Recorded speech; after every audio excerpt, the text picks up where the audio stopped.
The human psyche, a vast, intricate amalgam of conscious and unconscious forces, has long captivated the attention of philosophers, mystics, and psychologists alike. It is an ever-shifting landscape of thoughts, instincts, memories, and emotions, layered with history and shaped by personal and collective experience. Among the many thinkers who have endeavored to understand this enigmatic realm, Carl Gustav Jung stands out as a towering figure. His pioneering work in analytical psychology not only deepened our comprehension of the human soul, but also opened doors to new ways of perceiving inner life. One of the most compelling and often misunderstood elements within Jung's framework is the notion of emotional repression. This is not merely a psychological inconvenience or a coping mechanism, but a dynamic process with profound implications. Emotional repression, especially when viewed through the lens of Jungian thought, transcends the boundaries of mental health. It touches every layer of human existence, from identity to behavior, from relationships to spiritual development. To truly grasp the Jungian perspective on repression, we must first understand the foundational pillars of his psychological theory. Jung proposed that, beyond the personal unconscious, which holds repressed memories, forgotten experiences, and hidden emotions, there exists a deeper layer he called the collective unconscious. This collective unconscious is a universal repository, shared across all of humanity. It contains archetypes, primordial symbols, and themes that recur across cultures and eras, shaping the way we experience the world. Within the more personal domain of the unconscious, Jung identified what he referred to as complexes. These are clusters of emotionally charged ideas, images, and memories that orbit around a specific theme, such as abandonment, power, or guilt. Complexes are not simply collections of forgotten thoughts. They carry emotional energy and possess a degree of autonomy. In many ways, they act like sub-personalities, influencing our behavior, reactions, and even the choices we make, often without our awareness. Repression, in this Jungian context, is far more than the deliberate forgetting or avoidance of an emotion.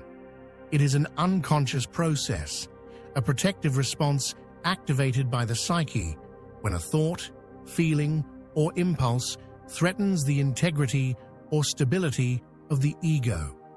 This may be a disturbing memory, a socially unacceptable desire, or an overwhelming emotion, something that the conscious mind cannot or will not integrate. Rather than facing it directly, the psyche buries it, pushing it into the unconscious in an attempt to maintain balance. But what is repressed does not vanish. On the contrary, it gathers energy and influence beneath the surface of awareness. It becomes like a hidden current, running beneath the flow of everyday life.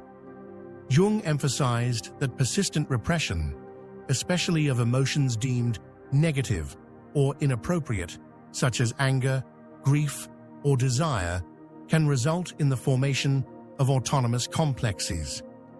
These complexes function independently of the ego's control, and eventually they seek expression.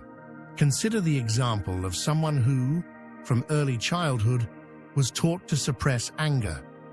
Perhaps they were raised in an environment where expressing frustration was punished or seen as shameful. Over time, this person internalizes the belief that anger is dangerous or immoral. Instead of acknowledging and dealing with angry feelings, they deny them. Each time anger arises, it is pushed deeper into the unconscious, rather than being processed or expressed. This continual repression does not eliminate the anger. Instead, it gathers, building emotional pressure beneath the surface. Eventually, this unacknowledged anger consolidates into a complex. Although the person is unaware of its presence, The complex does not remain dormant. It asserts itself through indirect symptoms, persistent irritability, explosive outbursts that seem disproportionate to the situation, passive-aggressive behavior, or even physical ailments like chronic headaches, digestive issues, or muscle tension. The individual may begin to feel like a prisoner of their own reactions. They don't understand why they lash out, why they feel exhausted or uneasy, or why they sabotage their relationships. The reason remains elusive because the true source, the complex formed from repressed anger, resides deep within the unconscious. It is this hidden force, not fully known to the conscious self, that pulls the strings. In Jungian psychology, this unacknowledged dimension is referred to as the shadow. The shadow comprises those aspects of the personality that the ego refuses to recognize. These traits are not necessarily evil or harmful. They are simply incompatible with one's conscious self-image. They could be socially frowned upon behaviors or traits, such as laziness, envy, or aggression, but they could just as easily be positive qualities like passion, spontaneity, or creativity that have been repressed due to fear of judgment or a need to conform. Whenever we repress a feeling, impulse, or quality, it is not erased, it becomes part of the shadow. Over time, if we continue to deny our shadow, we risk projecting it onto others. Instead of seeing these traits in ourselves, we unconsciously attribute them to people around us. This can lead to intense aversions or attractions.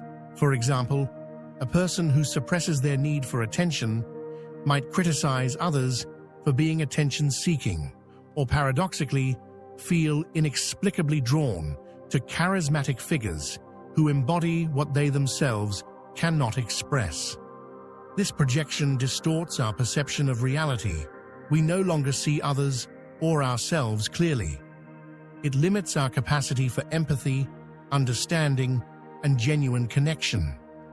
Most importantly, it prevents us from becoming whole. Jung believed that the path to psychological health lies not in avoiding the shadow, but in integrating it, acknowledging it, engaging with it, and ultimately befriending it. When the shadow remains repressed, it splinters the self. The psyche, unable to function as an integrated whole, begins to fragment. Psychic energy that could be directed toward creativity, love, or growth is diverted into defending against one's own inner world. The person becomes divided, struggling to maintain a coherent identity while battling unseen forces within. This fragmentation has real consequences. It can lead to anxiety, depression, and a persistent sense of inner conflict. The energy of the repressed does not disappear. It resurfaces in dreams, slips of the tongue, compulsive behaviors, or inexplicable emotional reactions. And yet within this chaos lies a unique opportunity. Jung saw this confrontation with the shadow not as a curse, but as a necessary step in the process of individuation, the journey toward becoming one's truest self. To face the shadow is to reclaim parts of the self that have been lost or denied. It is a confrontation that demands courage, but also offers liberation. By integrating the repressed emotions and forgotten parts of the psyche, the individual moves closer to authenticity, wholeness, and a deeper harmony with life. Thus, the act of repression, though initially protective, becomes over time a barrier to self-realization. Emotions, when suppressed, do not simply disappear. They transform into psychological undercurrents that shape our experience in subtle yet profound ways. To understand this and to engage in the work of integration is to walk the path Jung envisioned, a path not of avoidance, but of deep inner engagement, a path that leads not to perfection, but to completeness. When emotions are habitually suppressed, a rift forms between consciousness and the unconscious mind. This split doesn't just remain a silent internal dissonance, it transforms the very structure of the personality.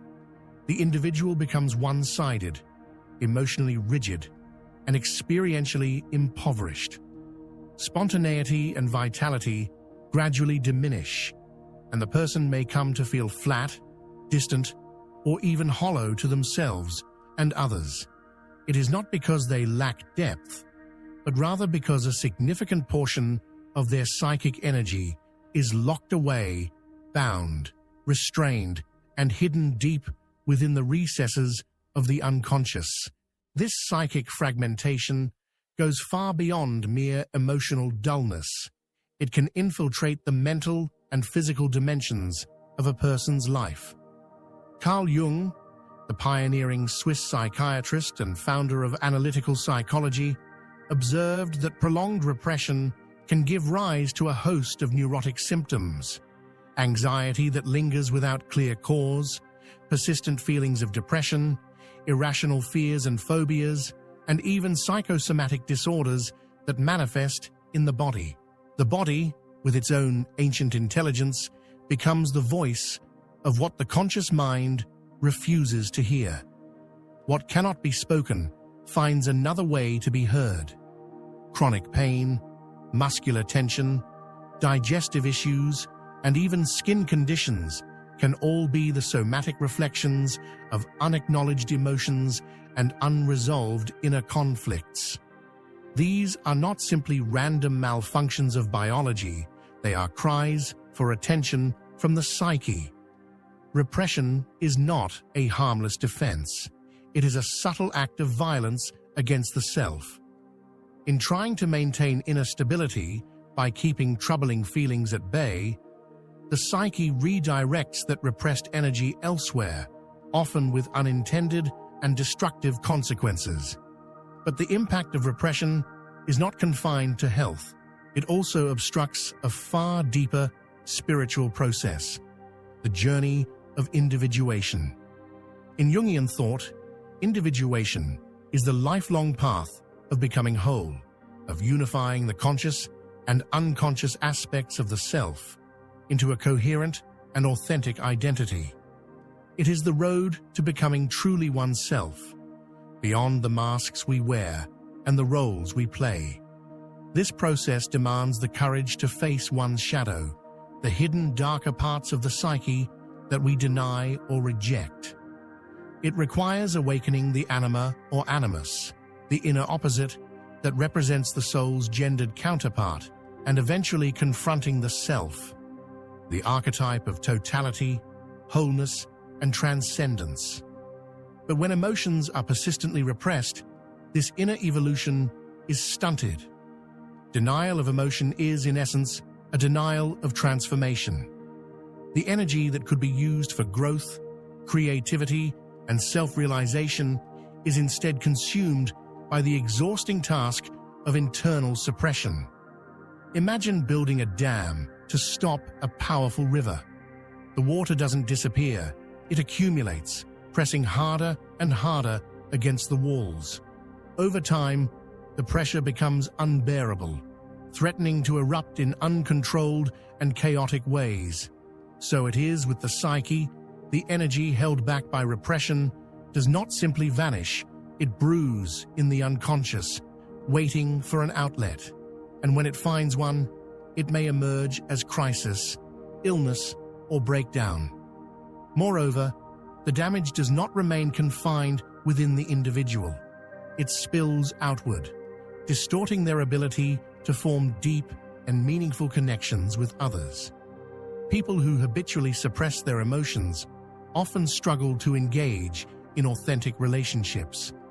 They might come across as emotionally distant, cold, or difficult to connect with.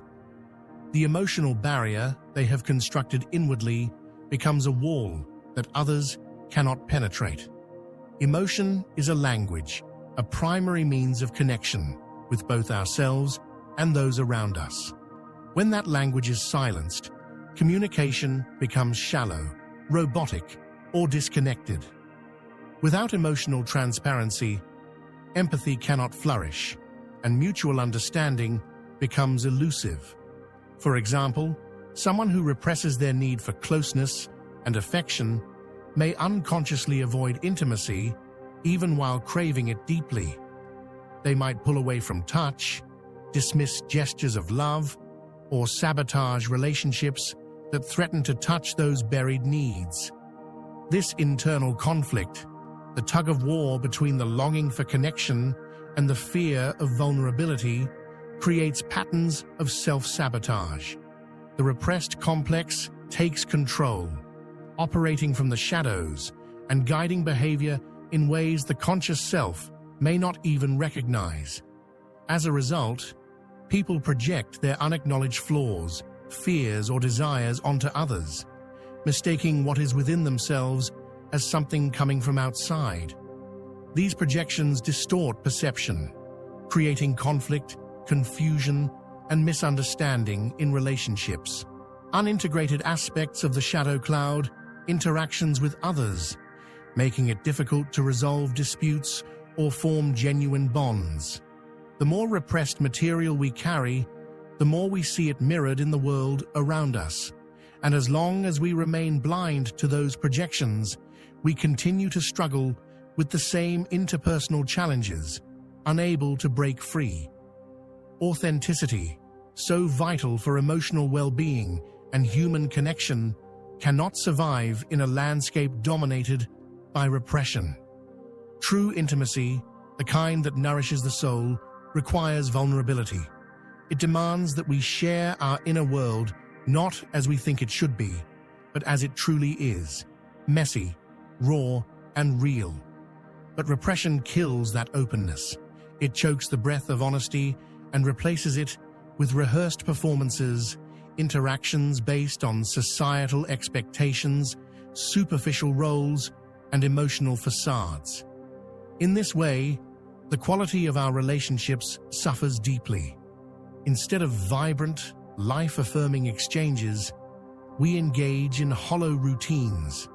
Instead of being known and seen, we hide.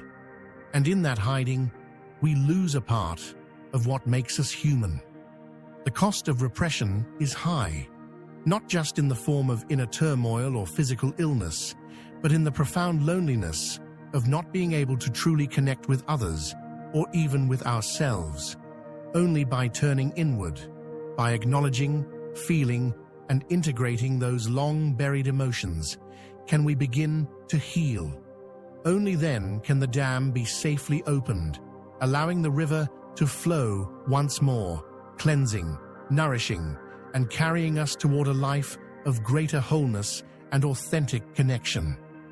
Continuing our exploration into the consequences of excessive emotional repression from a Jungian perspective, it becomes increasingly important to delve deeper into how this internal dynamic profoundly affects not just the structure of the psyche, but also the very fabric of one's creative life and sense of vitality.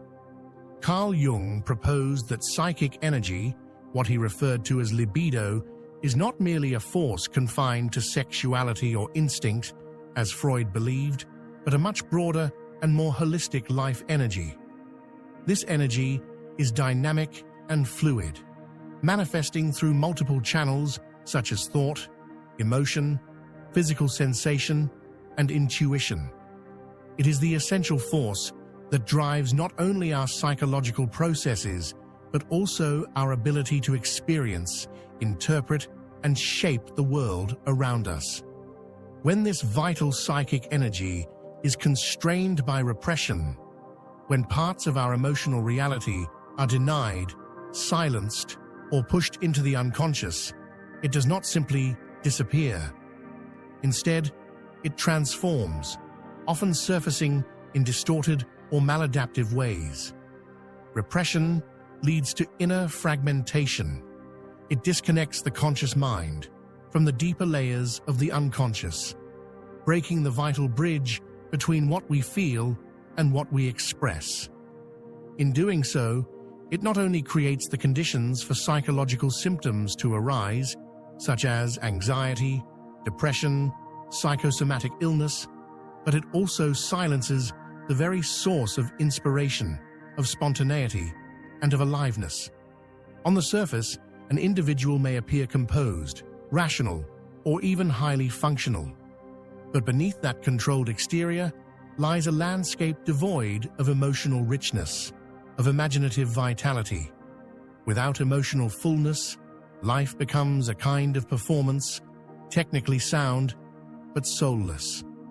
Jung understood creativity in its broadest and most archetypal form, as the emergence of something new and meaningful from the unconscious. It is not limited to artistic talent or skill. Rather, creativity is the soul's attempt to give shape to what is hidden, to transform the formless into form, to bring the latent into being. From a Jungian standpoint, this creative impulse is born from the tension and interplay between consciousness and the unconscious. Creativity is the result of an inner dialogue, a symbolic dance between what we know and what we have yet to discover. It emerges when we allow ourselves to touch the deep waters of the personal and collective unconscious, and to bring back from those depths images, feelings, and insights that can be molded into new expressions. Symbolic thought and emotional openness are the tools that allow us to do this transformative work. In this light, emotions become not obstacles to be managed, but sacred fuel for the creative fire.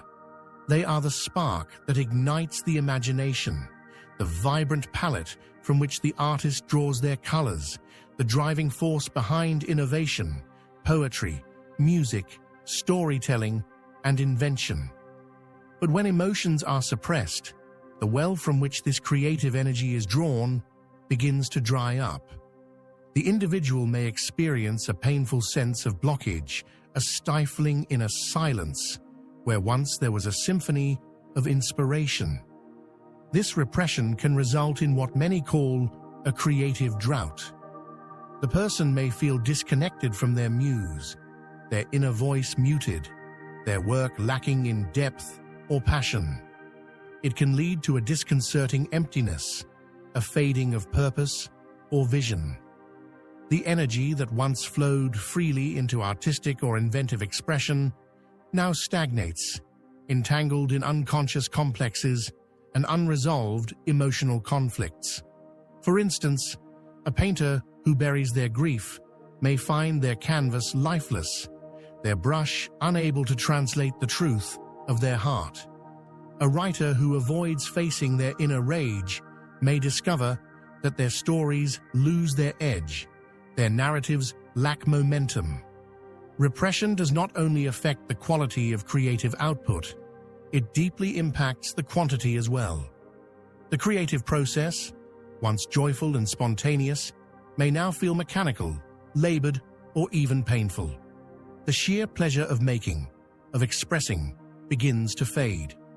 Life, once colorful and alive, becomes grayscale, a monotonous repetition, devoid of emotional texture, and the effects are not limited to artistic expression.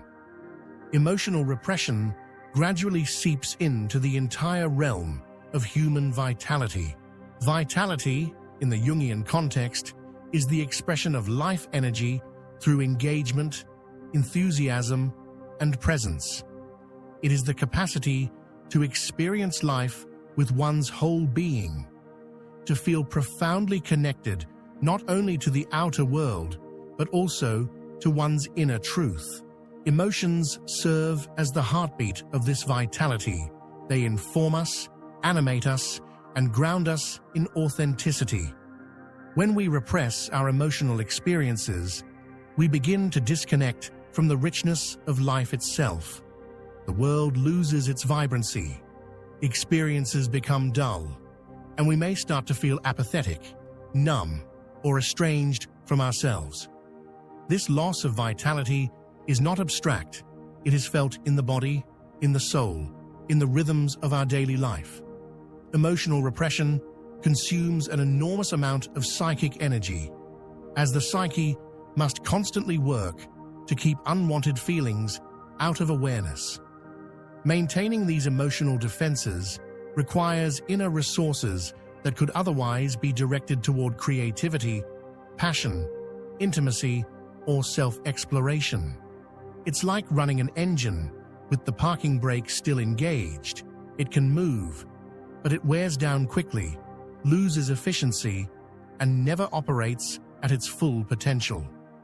A person who chronically represses their emotions is carrying a psychological burden that diminishes their inner freedom. They may struggle with chronic fatigue, lack of motivation, or a lingering sense of dissatisfaction that they can't quite explain. This is often the psyche's cry for integration, for those repressed emotions to be acknowledged, processed, and transformed. Jung did not view repression as an inherently evil force, but he was clear that it becomes toxic when it becomes habitual and unconscious. Repression may offer temporary relief, especially when an emotion feels too overwhelming to face, but as a long-term strategy, it fragments the self, corrodes the psyche, and hinders the process of individuation, the journey towards psychological wholeness. In Jungian psychology, healing comes not through avoidance, but through encounter. We must face the shadow, engage with our inner wounds, and open ourselves to the full range of human emotion, not only the light, but also the darkness, the joy, as well as the pain.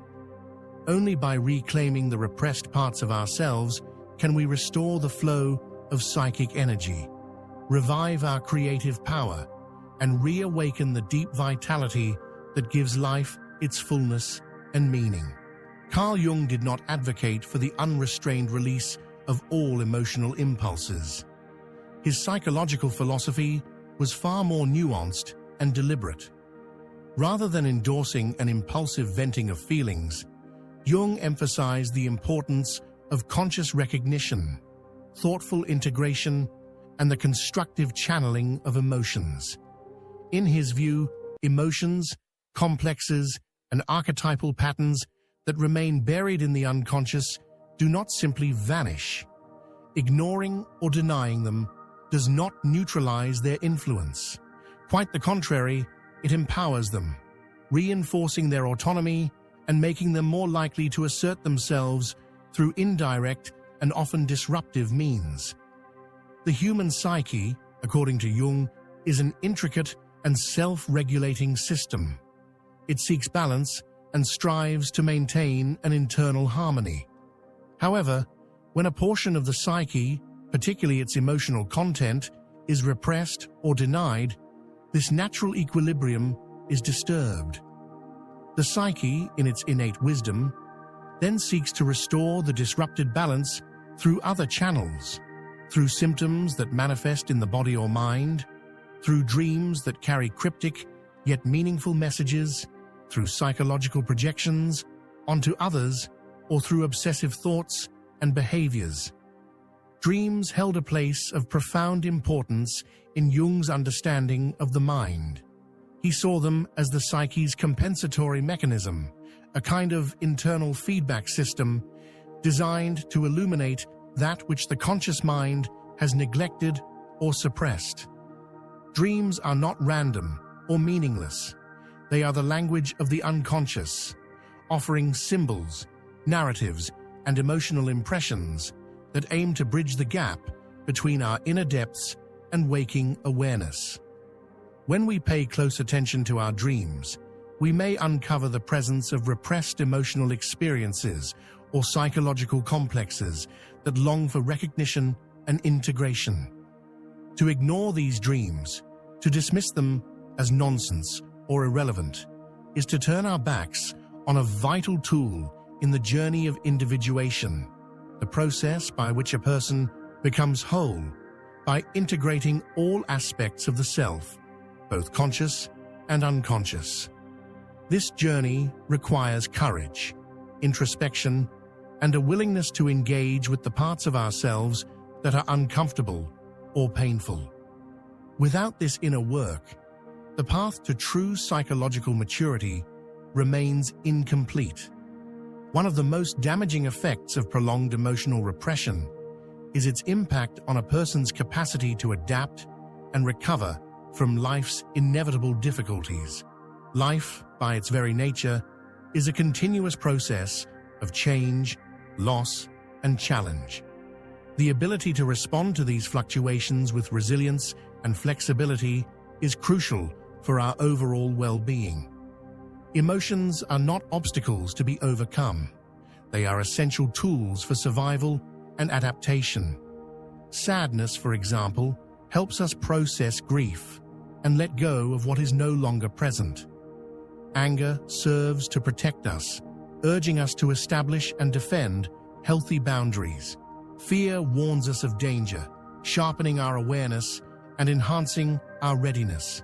Joy, in turn, connects us to what we value most deeply, reminding us of our capacity for love, meaning, and connection. When these emotions are repressed, we lose access to these vital adaptive mechanisms. A person who represses their emotional life becomes rigid, unable to meet the world with the necessary fluidity. In the face of loss, instead of grieving and eventually healing, they may fall into a prolonged state of depression or develop physical symptoms that have no clear medical explanation. Similarly, when confronted with injustice, if one's anger is not acknowledged and expressed in a constructive way, it may be replaced by resignation, passivity, or internalized self-blame. This disconnection from the emotional self weakens resilience. The psyche becomes more vulnerable to stress, anxiety, and psychological breakdown because it lacks the internal resources needed to metabolize pain and move forward. Emotional repression does not shield us from suffering. It magnifies it in less visible but more damaging ways. Chronic repression can also lead to what Jung described as an over-identification with the persona. The persona, in Jungian terms, is the mask we wear to navigate social interactions, the role we play in public life to meet the expectations of others. While the persona serves a functional purpose in society, becoming overly identified with it comes at a steep cost. When a person confuses the social mask with their true identity, they begin to prioritize external acceptance over internal truth. In doing so, they deny or hide the aspects of themselves that are deemed unacceptable, shameful, or vulnerable. In times of personal crisis, the human being is often forced to confront the very aspects of themselves that they have spent years, if not a lifetime, repressing or denying. These are the moments when life itself places us in front of a mirror, not to punish us, but to reveal the truth we've buried deep within. This confrontation is not an easy task. It is uncomfortable, raw, and at times painful. But it marks the beginning of a journey inward, a path of self-exploration that, if followed with honesty and courage, may lead to deep psychological integration and genuine healing. Often this journey begins when an individual seeks out psychological help, or when they find themselves pushed to the edge by a life-altering event, an emotional breakdown, a profound loss, a betrayal, or a moment of existential despair. These catalytic moments can shake the foundations of our constructed identities and compel us to ask difficult questions. Who am I really beneath the masks I wear? What have I hidden from myself, and why? Carl Gustav Jung, the renowned Swiss psychiatrist, spoke deeply about the concept of the shadow, that part of our psyche where we store everything we reject or deny about ourselves. He understood repression not merely as a defense mechanism, but as a psychic act with far-reaching consequences. When we repress parts of ourselves, especially our emotions, we fragment the psyche, losing access not only to painful experiences, but also to vital sources of energy, creativity, and insight. This repression often occurs early in life. As children, we learn explicitly or implicitly which emotions are acceptable and which are not. We are told not to cry, not to get angry, not to be afraid. Over time, we internalize these messages and begin to suppress our natural emotional responses. But emotions do not simply disappear because we ignore them. They sink deeper into the unconscious, shaping our behaviors, relationships, and worldview in ways we might not even recognize. Healing this emotional repression is not a linear or quick process. It is a complex, often non-verbal journey that demands patience, compassion, and above all, courage. Yet it is one of the most profound and transformative paths a person can take. The goal is not to become perfect or entirely free of suffering, but to become whole, to reclaim the lost, silenced, and forgotten parts of ourselves. This integration begins with awareness. Before anything can change, it must be seen. It requires us to pay attention to what is happening inside of us, to become observers of our own inner world. This means watching our thoughts without immediately reacting to them, noticing our emotional triggers, and reflecting on our dreams, which can serve as messages from the unconscious. Even simple practices like journaling can be incredibly helpful. Writing down what we feel without censorship can allow hidden patterns to emerge, revealing truths we didn't know we carried. Self-observation becomes a powerful tool on this path. Through it, we begin to notice the inner voices that tell us we're not enough, the defensive behaviors we use to avoid pain, and the emotional reactions that seem to come out of nowhere. We may also begin to see how we project our unacknowledged emotions onto others, feeling intense anger towards someone when, in reality, we're angry at ourselves or at an experience we haven't fully processed. Working with a therapist, especially one trained in Jungian psychology, can be invaluable here. Jungian therapy focuses not only on talking through problems, but also on exploring the symbolic language of the unconscious. Techniques like dream analysis and active imagination are used to help individuals engage directly with the deeper layers of the psyche.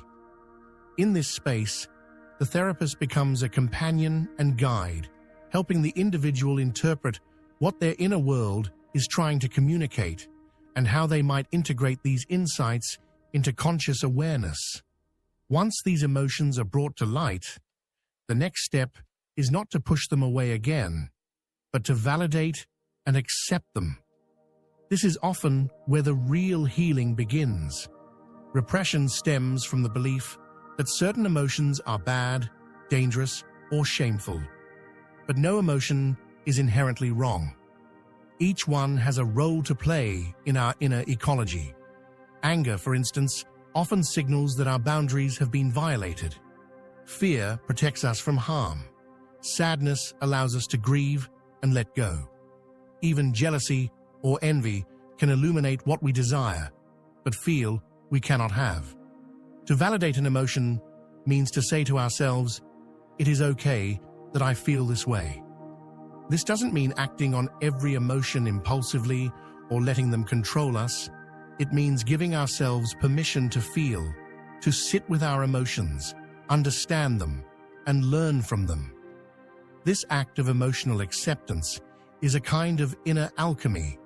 It transforms the way we relate to ourselves, softening the inner critic and fostering a sense of self-compassion. When we stop fighting against what we feel, we free up enormous amounts of psychic energy. Energy that was once spent suppressing our emotions can now be used for healing, growth, and creativity.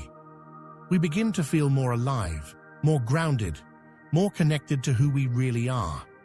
The psyche begins to heal, not by erasing pain, but by embracing it as part of a larger, richer story. Ultimately, the conscious and constructive expression of emotion becomes the final and perhaps most liberating stage of the healing journey. This might look different for everyone. Some may express themselves through art or music, others through honest conversations, movement, or spiritual practices. The key is authenticity. By expressing what we truly feel in healthy, mindful ways, we begin to integrate those feelings into our identity. We no longer need to hide or reject parts of ourselves. We become more whole. This journey toward integration is lifelong. There is no endpoint, no perfect version of the self waiting at the finish line. But what we do gain is a deeper relationship with ourselves, a sense of inner freedom, integrity, and emotional resilience. We become more capable of facing life's challenges without losing ourselves. We begin to live not from fear or repression, but from presence and authenticity. So, if you find yourself in a moment of emotional crisis, consider this. Perhaps this is not the end, but a beginning, a doorway into your own soul. And if you walk through it with curiosity, courage, and compassion, you may just discover that what you've been avoiding holds the key to the life you were always meant to live. Once emotions are acknowledged and embraced, they can be given a voice, not a reckless or unfiltered voice, but one that communicates through healthy and intentional means. This doesn't mean venting impulsively or reacting in harmful ways. Instead, it means recognizing what we feel and learning how to express those feelings constructively in ways that promote healing, understanding, and growth. Take anger, for example. Anger, when left unacknowledged, can build up inside and erupt in destructive ways. But when we choose to give it expression consciously, it transforms. This might mean setting firm boundaries, where previously we allowed others to overstep. It could involve speaking up with assertiveness instead of aggression when something feels unjust or unfair. Physical activities like running, dancing, or practicing a martial art can help discharge that intense energy, while creative outlets such as painting, writing, or music allow anger to be transformed into something meaningful. Sadness, on the other hand, often calls for gentler forms of release. Sometimes we need to cry, not out of weakness, but as a form of deep emotional release. Talking to a close friend, someone who offers safety and empathy, can provide comfort and clarity. Journaling can also be powerful, allowing our thoughts and feelings to take shape on the page, giving us insight into our emotional landscape. What truly matters is being aware and intentional. When we express our emotions from a place of consciousness, we regain our power. Instead of being controlled by our emotions, we begin to work with them. They become signals and allies, rather than overwhelming forces. This form of expression doesn't just bring emotional relief, it also builds bridges with ourselves and with others. Being authentic in our emotional expression cultivates relationships that are richer, deeper, and more meaningful. It invites genuine connection, where both people feel seen, heard, and accepted. At the heart of this process lies what Jungian psychology refers to as the shadow. The shadow is not just a collection of flaws or dark traits. It also includes aspects of ourselves that we've buried, hidden strengths, passions, and potential that we may have denied due to fear, shame, or societal expectations. By confronting and integrating the shadow, we stop running from parts of ourselves we begin to reclaim the pieces we once rejected, and in doing so, become more whole. Contrary to common belief, the shadow is not purely negative. It can carry powerful qualities that we've repressed: determination, courage, boldness, sexuality, and even creativity. For instance, someone who's suppressed their anger out of fear of being seen as cruel might discover that by embracing that energy responsibly, they develop the ability to be assertive, to speak up for themselves, and to protect their emotional and physical boundaries. When the shadow is faced with honesty and compassion, it loses its power to sabotage us unconsciously. It stops being a hidden destructive force and becomes a source of inner strength. It becomes an ally on the path to personal growth and transformation. This is where the journey of individuation begins, the ultimate aim of Jungian psychology. Individuation is the process of becoming who we truly are, not the roles we've been assigned, not the masks we wear, but the whole person within. This path opens wide when we stop repressing our emotions and begin integrating all aspects of ourselves, including those we've feared or avoided. But individuation is not a finish line or a one-time achievement. It's a lifelong journey of self-discovery and continuous growth. It's about maintaining an open dialogue between the conscious self and the unconscious, a relationship built through dream work, intuition, emotional awareness, and inner reflection. Through this connection, we become increasingly in tune with the deeper truths within us. Individuation is a path of differentiation. It's about stepping away from the expectations, projections, and identities imposed by others, and instead embracing the unique essence of who we are. It means transcending the persona, the social mask, and our psychological complexes. In doing so, we align more closely with our true self, our full being. Ultimately, this process leads us to live in alignment with our inner truth. Jung believed that when we cease to excessively repress our emotions, we unlock the immense reservoir of human potential. Psychic energy, once trapped by suppression, begins to flow freely. This allows us to access heightened levels of creativity, resilience, vitality, and authenticity. With this newfound flow of energy, we become better equipped to face life's challenges. We build stronger, more meaningful relationships. We discover purpose, not one dictated by others, but one rooted in our own values and experiences. Life stops being a constant battle to keep things under control, to suppress what's difficult or inconvenient. Instead, it becomes an adventure, a journey of exploring who we are, of expanding our consciousness, and of expressing ourselves with courage and compassion. Healing our emotional wounds and integrating what we've repressed isn't just an act of personal transformation. It's an act of empowerment. It allows us to fully embody our truth, to shine in our authenticity, and to contribute more deeply to the world around us. Our presence becomes more impactful, more connected, more alive.